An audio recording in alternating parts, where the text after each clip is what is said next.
வீடா? எந்த கருப்பராசு? அண்ணே அண்ணே அண்ணே வாங்க, உங்களுக்கு தெரியுமா நீங்க கருப்பராசு வீடு? தம்பி இங்க 32 கருப்பராசு இருக்காங்க. உனக்கு எந்த கருப்பராசு வேணும்? 32 பேர். நீ அப்படி சொல்றீங்க? சரி ஒழுங்கா கேட்டுட்டு வந்து விசாரிப்பா. சரிப்பா. சரி மாமாக்கே ஃபோன் பண்ணி கேட்டுருவோம்.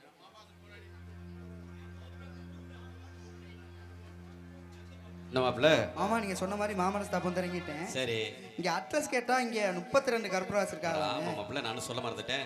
அந்த ஊர்ல ஓகப்பட்ட கருப்பராசு இருக்காங்க. சரி, நம்ம கருப்பராசு வந்து சோடா கடை வியாபாரம் பாக்குறாரு. சரிங்க மாமா. தாடி வச்சிருப்பாரு. சரி. அவங்க வீட்டுக்கு முன்னால ஒரு வேப்ப மரம், ஆ வீட்டை சுத்தி தென்னை மரமா இருக்கும். சரி. இதான் அடையாளம். அந்த பொண்ணு கூட ஏதோ டீச்சர் ட்ரைனிங் படிச்சிருக்கான். அப்படியா? சரிங்க நீங்க மாமா. பாத்துட்டு வாங்க, பிடிச்சிருந்தா பேசிக்கோ. சரி வச்சிரவா? சரி. ஏய் என்னம்மா என்னம்மா என்ன கண்ணா வந்து பெல் அடிச்சு வர மாட்டீங்களா? பெல் அடிச்சிட்டு வந்தது உங்க காதுல விழுகலையா? அடிச்சுதான் வந்தீங்களா? இந்த புள்ளைய பார்த்தா படிச்ச புள்ள மாதிரி இருக்கே. ஹலோ என்ன கூப்பிட்டீங்களா? 5 சைக்கிள் ஓட்ட தெரியாமலே சைசா நடந்து போற புள்ள. சைக்கிள் ஓட்ட தெரியாமலே சைசா நடந்து போற புள்ள. இந்த ஊரா இருந்தா இந்த அட்ரஸ கொஞ்சம் சொல்லு புள்ள. நீ இந்த ஊரா இருந்தா இந்த அட்ரஸ கொஞ்சம் சொல்லு புள்ள. நல்ல சைக்கிளோ பஞ்சராகி நானும் ரொம்ப நொந்து போனேன். நல்ல சைக்கிளோ பஞ்சராகி நானும் ரொம்ப நொந்து போனேன். அட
பொண்ணு இறக்க